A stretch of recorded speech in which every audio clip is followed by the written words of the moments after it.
Good morning mga brad. Ayun mga brad, bali ngayon papasok ulit tayo. Papasok ulit ng ating trabaho. Going to Makati tayo ngayon mga brad. Bali mga brad, ngayon sa iba naman tayo dadaan. Baka kasi nagsasawa na kayo sa aking mga dinadaanan. Tayo'y mag-PR ngayon.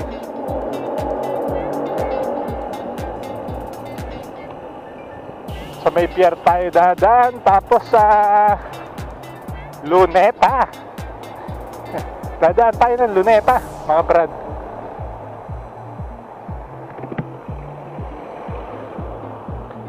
Los Rojas Boulevard. Yun. At ayun mga brad, gaya nga ng inaasahan natin dun sa atin last video na about dito sa atin compartment, pwedeng i-access kahit sinong masasamang loob or magnanakaw. Pinapaalala ko lang mga brad, kaya ako in-upload yung video yun. So dahilan na gusto ko lang kayong ma-alerto. Napapansin ko kasi lalo na doon sa mga baguhan na nagmumotor. Tsaka doon sa mga nagpagawa rin sa akin nagpakabit ng mini driving light, ng busina.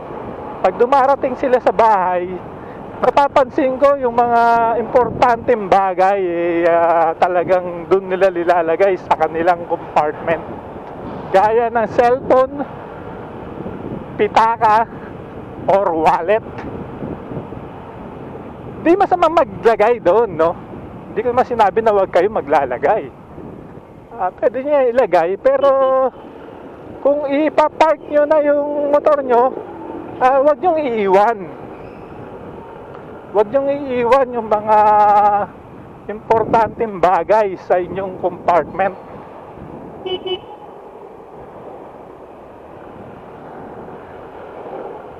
Ayun mga brad, dito tayo sa may Road 10. Road 10 to Ito. Iniba natin yung daan, no? Baka naman kasi magsawa yung mga viewers natin. Lagi na lang yun ang nakikita nila sa atin na vlog. Ayun mga brad, kaya tayo nag-content ngayon sa last upload natin ng video tungkol sa atin na compartment, tungkol dun sa butas na tinuro ko. Ang inaasahan ko mga brad, no? Marami nag-comment. At gaya nga ng sinabi ko, na parang nag-aalangan akong i-upload. Kasi nga baka maging sa mga masasamang loob or magnanakaw, no? Magkaroon sila ng idea. Mga brad, kahit hindi ko ituro yung butas na yan, may mga issue na nanakawan ang ating loob ng compartment or yung mga gamit nyo paglilagay nyo sa loob ng compartment at talagang pag natsyempohan yan, makukuha yan mga brad. May mga katropa tayo na naranasan na yan yung ganon o nawalan, nanakawan. Napakadali kasing i-access ng kamay sa loob ng ating compartment. Kung talagang nanakawan ka, pipilitin na iangat yan kahit nakalock pa yan mga brad, kahit hindi nila malaman yung butas sa ating ilalim ng tapalodo. May mga senaryo na talagang nawawalan kasi nga naiaangat mga brad.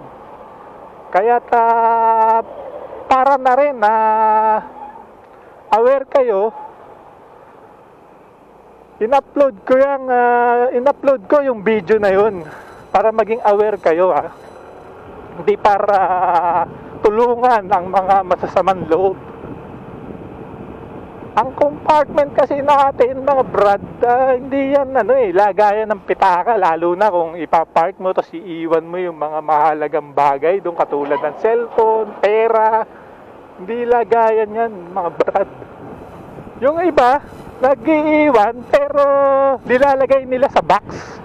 Meron silang box na lata. Meron akong kakilala noon katropa natin. Ganon ginagawa niya.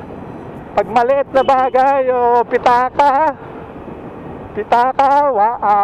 cellphone, naka-box pa rin yan. Dahil mga brad, truck medyo naalangan ako din sa lugar na to Hindi ako sanay dumaan din sa lugar na to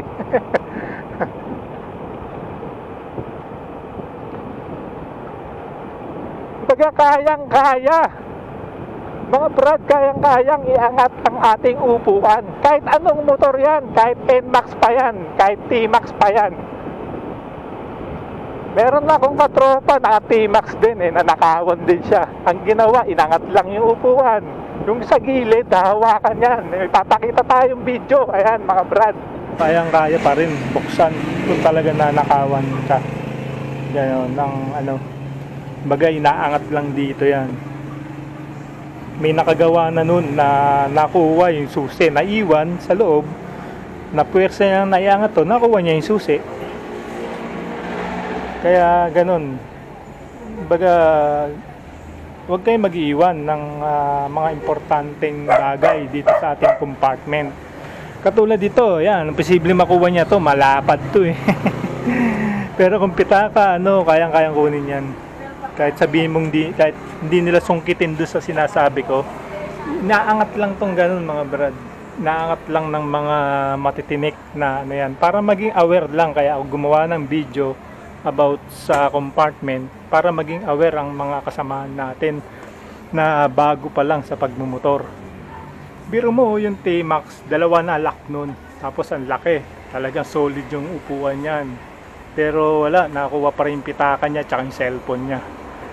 Kaya wag niyo ugaliin mag-iwan sa compartment ng mahalagang bagay, lalo na paparada kayo tapos may nakamasid, iniiwan niyo doon. Baga hatak sa kanila yan Baga parang dineder mo sila na ito iwan ko, kunin mo, parang ganoon di ba?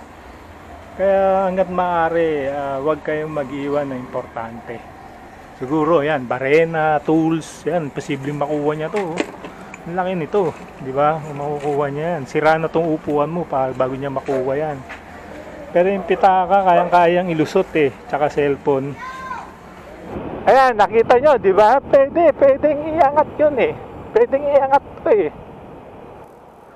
Sa nakikita ko kasi ngayon, lalo na yung mga baguhan sa pagmumotor.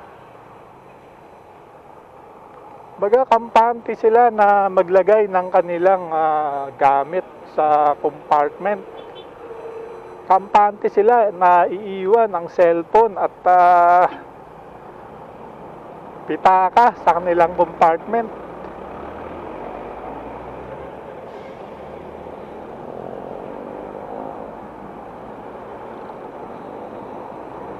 Wag mga brad, kasi talagang pagka natsempohan ka, kahit hindi gamitan alambre or hindi padaanin doon sa butas na yun para lang mabuksan yung compartment kayang-kaya pa rin buksan ang ating compartment.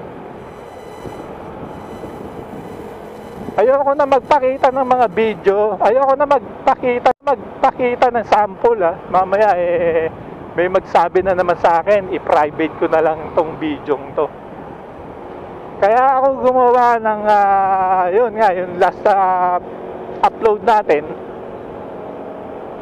Ina-aware ko lang kayo na maging maingat at huwag mag-iiwan, huwag gawin na safety bolt ang ating compartment. Kaya ayoko dadaan dito sa road, yung kadiretso na road 10. Ganito ang sitwasyon dito sa road 10 na to. Magandang karsada, kaso lang yung mga kasabayan mo puro truck talaga. Tsaka hindi basta-basta truck ha. At hindi rin basta-basta driver. Maraming, ayaw na lang magsalita ng hindi maganda, no? Kasi yung mga truck minsan pag nakikita nilang alanganin ng motor, lalo nilang ginigit-git. Hindi lang truck ha, kahit anong sasakyan. Yun, marami ritong driver na ganun. Kaya hindi ako masyadong nagdadaan dito. Ganda yung daan dito kung talagang ano. Kaso lang nakakatakot yung mga kasabayan mo rito. Puro truck. Ayun mga brad, going to Luneta ha. Kay Paring Rizal, dadaanan natin sa Paring Rizal.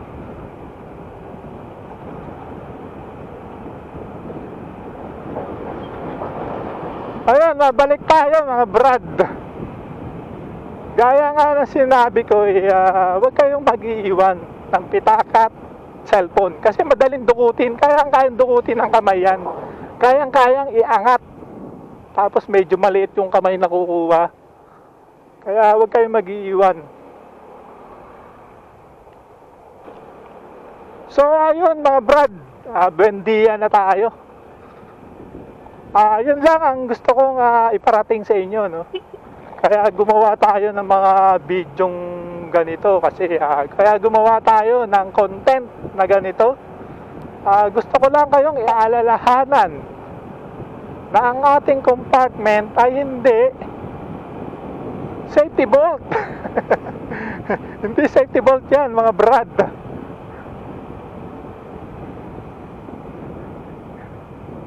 Pag ikaw na-tsempohan ng mga hustler, kahit hindi alam yung butas na yan, kayang-kaya pa rin nilang buksan ang iyong compartment o kayang-kaya niya pa rin nilang kunin kung ano man yung nasa loob ng iyong compartment. Yun nga, yung pag-angat ng upuan, pwersahin lang yan, kayang-kayang iangat yan. Try nyo mga brad try nyo. Kayang-kayang iangat yan at madudukot ang loob ng iyong compartment.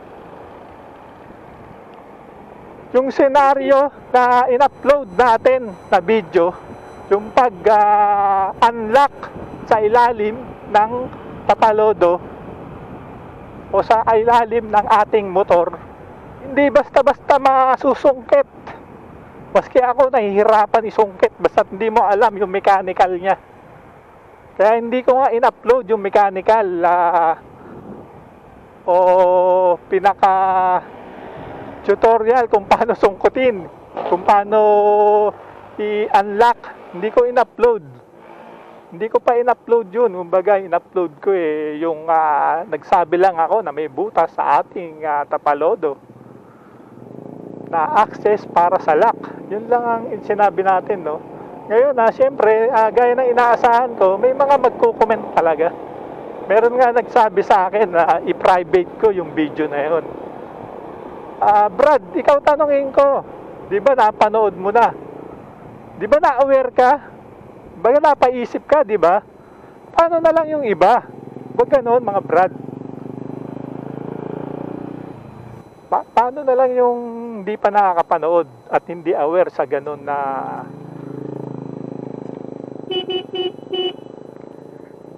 gumo no? Gumo, stop. Traffic enforcer yan ha. Traffic enforcer, gumo, stop. Tayo kaya gumo, no? Malamang habulin tayo niyan. Ayan, si kasama. Gumo, stop. Traffic enforcer ng Makati. Shoutout sa'yo, pare. Traffic enforcer yun, mga Brad. Gumo siya, pero stop. Para mapahiya. Hindi, ayan, gumo. Kapal ng mukha, oh. Pero pag tayo gumo, na ordinaryong rider, uhulihin tayo niyan, tatapatan tayo niyan, titignan niya pa kung pagka medyo kaya niya, yan, sisindakin niya yan. Pero pagkatingin niyang pumapalag, hindi na magsasalita yan. Ganon ang mga ano, pagka medyo ano ka, nakakita nilang medyo baguhan ka o nag-aalangan kang sumagot, yan, diyan ka titirahin ng mga yan. Kaya kayo mga brad, pag nasita kayo o naano kayo, relax lang kayo, huwag niyong papakitang medyo kinakabahan kayo o medyo alanganin kayo. Basta't laging mag-good morning kayo. Ba, sinita kayo. Good morning, sir. O ano pa naman yan, kung hapon man yan o gabi. Good morning pa rin. Hindi. Magandang gabi, sir. Ganun ba? Magandang umaga. Magandang tanghali, sir. Sisirin mo sila. Kasi yan mga gusto nila eh. Diyan sila tuwan-tuwa. Lalo na yung mga yung mga traffic aid. Yan. Sisirin mo sila. Kasi tinalaga talaga sila ng atin ng lunsod. Kung nasan man silang lunsod. Sila itinalaga para magpatupad ng trapiko. Kaya bigyang galang natin. May mga abusado katulad ganong kanina, di ba? Abusado 'yun. Ayun, going to na tayo mga brad. Going to Makati Ave at tayo kakaliwa sa Makati Ave. Umikot tayo mga brad, hindi tayo nagdaan ng Pandakan at ng Nagtahan. Umikot tayo para maiba naman ang view ng atin mga viewer. Doon sa nagsabi na i-private ko daw itong bidyong to, yun ang tanong ko sa kanya. Di ba siya rin nag-isip? Di ba brad, ikaw din nag-isip? Delikado pala, no? Ganun panigurado eh. Di na nga ako mag-iiwan ng gamit sa aking compartment. Yun ang paniguradong number 1 na inisip mo.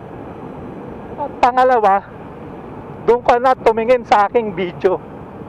Naku, delikado tong video to. Mamaya mapanood ng mga magnanakaw At to, hindi nila mapanood. Kasi napanood ko na eh. Brad, kawawa naman yung iba, di ba? Kawawa naman yung iba na hindi pa nakapanood ng video na yan. Dito na po tayo. Ayun mga brad, kaya po tayo gumawa ng content na to para i-aware kayong lahat. Doble ingat at huwag mag-iiwan lang personal na bagay, lalo na itong importante, no? Kaya ay maalam din ni bro, bakalos.